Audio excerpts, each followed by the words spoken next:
नमस्कार. आपल्या सगळ्यांचे राजमुद्रा न्यूज लाईव्ह मध्ये मनापासून स्वागत. महापालिका निवडणुकीच्या अनुषंगाने आपण विविध मान्यवरांच्या मुलाखती घेत आहोत आणि त्यांच्या प्रभागातील समस्या काय आहेत याबद्दल सविस्तर चर्चा करणार आहोत. तर आज आपल्या सोबत आहेत श्रीराम दत्ता कोकाटे, प्रभाग क्रमांक 3 चे भाजपचे अधिकृत उमेदवार. त्यांच्यासोबत आपण चर्चा करूया. नमस्कार सर. नमस्कार. सर, मला आता सांगा की तुम्ही आतापर्यंत आपली सामाजिक कार्य काय काय आहेत?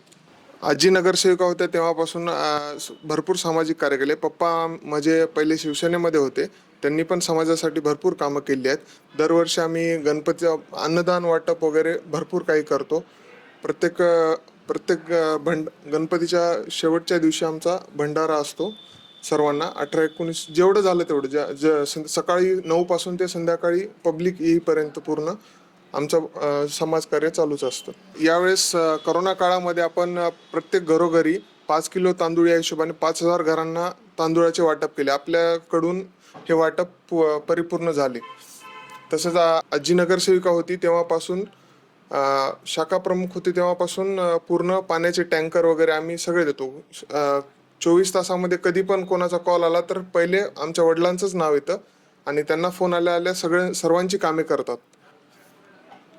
ठीक आहे सर. यासोबतच सर, या व्यतिरिक्त आपल्याला कोणकोणत्या समस्या असं वाटतात की आपल्या प्रभागामध्ये जाणवतात लोकांना? ड्रेनेजच्या समस्या असतील किंवा पाण्याच्या समस्या असतील. प्रत्येकांना पाणी वेळेवर पोहोचणं किंवा काही सोयीसुविधा आहेत, शासनाच्या काही योजना आहेत ते पण वेळेवर नाही पोहोचत आहेत.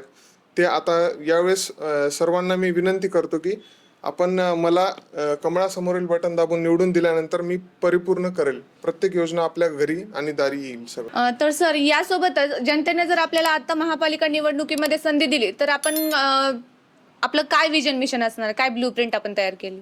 जसं यावेळेस नगरपालिकेमध्ये मला निवडून दिल्यानंतर आम्ही प्रत्येकाला जे महापालिकेच्या मूलभूत गरजा आहेत, जसं नळ पाणी पोहोचवणे, कचऱ्याची समस्या असेल, रस्ते असतील, नाले असतील, हे सर्व कामे आम्ही करून देऊ.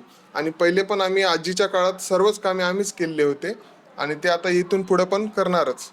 ओके, नक्की सर. तर सर, महापालिका निवडणुकीमध्ये आता मतदार करणाऱ्या 15 तारखेला जे नागरिक मतदार करणार आहेत, तर त्यांना आपण काय आवाहन कराल? त्यांना मी हेच आवाहन करेल की भाजपातर्फे आम्ही प्रभाग क्रमांक 3 चे उमेदवार, अ मध्ये सरिता उमेश पवळे, ब मध्ये सदाशिव शंकरपुरी, क मध्ये मीना मारुती वाघ आणि ड मध्ये मी स्वतः श्रीराम दत्ता कोकाटे.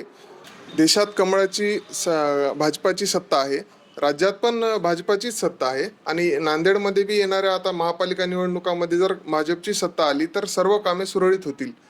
मला विश्वास आहे की अशोकराव चव्हाण साहेबांनी उमेदवारी दिलेल्या सर्व उमेदवारांना येणाऱ्या 15 तारखेला कमळ या चिन्हासमोरील बटन दाबून आपण प्रचंड मतांनी विजयी करावे, असं मी आवाहन करतो सर्वांना. धन्यवाद सर. तर हे होते श्रीराम दत्ता कोकाटे, प्रभाग क्रमांक 3 चे भाजपचे अधिकृत उमेदवार. यांच्याशी आपण सविस्तर चर्चा केली. तर पुन्हा भेटूया पुढील भागात. तोपर्यंत पाहत रहा राजमुद्रा न्यूज लाईव्ह. धन्यवाद.